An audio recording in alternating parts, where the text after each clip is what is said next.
Have you ever just, stopped and wondered how we make any sense of the world at all? I mean, we're constantly putting things into boxes: animals, plants, solids, liquids, ideas, objects, you name it. But where do those boxes, those categories, actually come from? Okay, let's really get into this.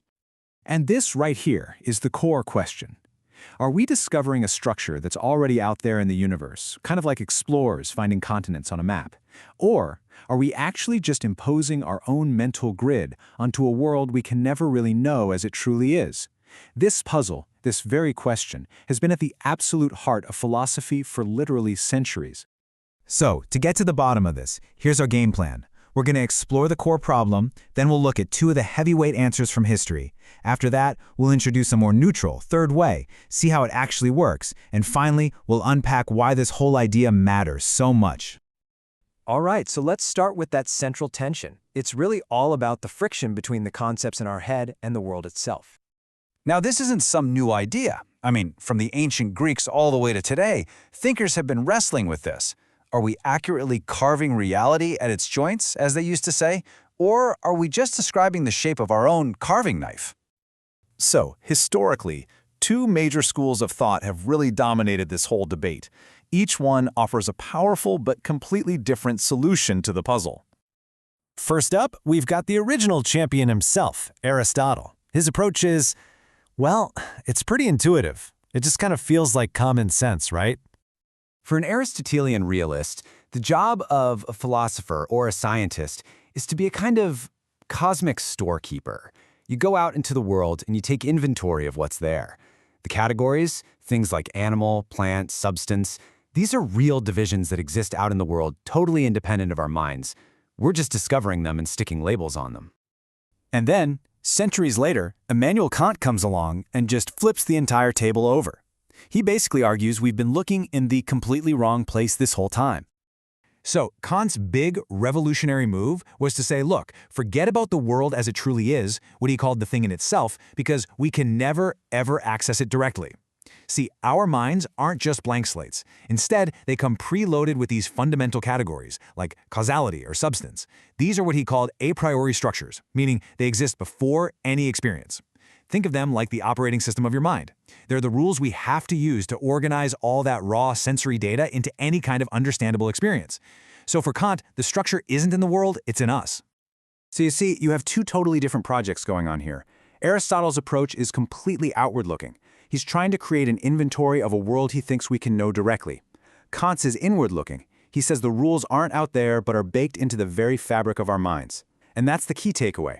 For a realist, we can know reality itself. But for a Kantian, we can only ever know reality as it's filtered and organized by our own mental framework, what he called phenomena. So we have these two epic opposing views, right? One says the structure is out there, in the world. The other says it's in here, in our minds. But what if that's a false choice?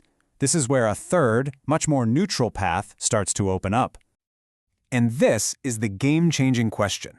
Instead of getting into this endless argument about whether our map perfectly reflects the territory or if it's just a projection of our own minds, what if we just stopped and instead focused on describing the map we're actually holding? How is it structured? What are its rules?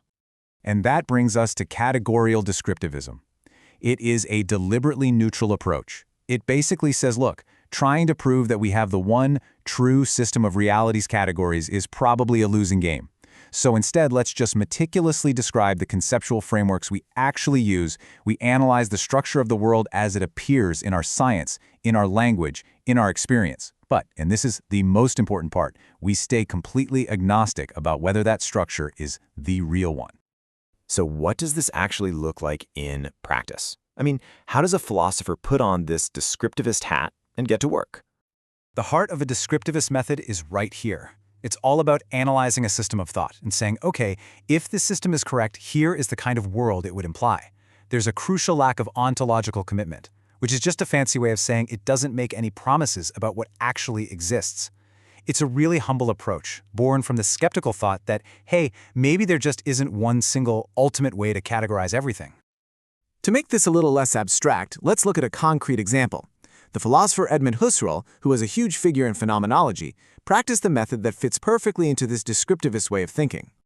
Husserl made this really brilliant distinction. He separated the categories of meanings, which are basically the concepts we use, from the categories of objects. But for him, categories of objects wasn't about what actually exists out there. No, it was about the fundamental rules for what could even count as an object in the first place.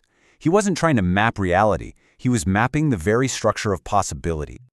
So his method was entirely a priori. And remember, that just means it's based on logic and reason, not on going out and collecting data from the world. He would use these thought experiments, what he called imaginative variation, to figure out the essential structures of things. You know, like what must be true for something to be a physical object at all. It's a study of possibility, and it's totally separate from the question of whether any of those objects actually exist. Okay, this is a really fascinating philosophical rabbit hole, for sure. But why does it matter to us, really? What's the practical value in stepping back from these huge questions about ultimate reality? So here's the bottom line. Categorial descriptivism gives us an incredibly powerful tool for self-reflection. It lets us turn the microscope back on our own ways of thinking. We can analyze the fundamental assumptions of a scientific theory or the worldview that's baked into a language, all without getting stuck in the mud arguing about what's ultimately real. It's a way to understand the maps we use to navigate the world. And that is an incredibly valuable thing to be able to do. And that leaves us with one final, pretty provocative thought.